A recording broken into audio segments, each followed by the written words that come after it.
Amigos, ¿cómo están? Bienvenidos a Joca's Kitchen. Esta vez elegí como receta un postre. Es un pastel o un bizcocho, como yo le digo, de chocolate y naranja. Es bien esponjoso esta receta. A veces no queremos hacer algo tan elaborado, pero sí delicioso y fácil. Por eso quiero compartirles esta receta. Yo sé que les va a gustar. Lo que es el toque cítrico junto con el chocolate le da una mezcla exquisita. Vamos a comenzar.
Bueno, qué delicia este pastel de naranja fresca junto con el chocolate, ¿verdad?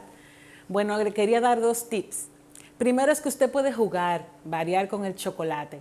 Si su favorito es el blanco, en mi caso el chocolate amargo es mi favorito, por eso utilicé ese. Y también puede utilizar frutas al final, si quiere hacer un poquito más cítrico el final, el toque extra. Otra cosa es también que si a usted le gusta mucho el azúcar, puede complementarlo con azúcar glass al final también. Le dará ese extra que a usted le va a gustar. Recuerden que la receta completa va a estar en la descripción del video abajo. Compartan, suscríbanse. La campanita siempre le va a recordar cuando tengo otro video nuevo. Nos vemos aquí otra vez en Joca's Kitchen.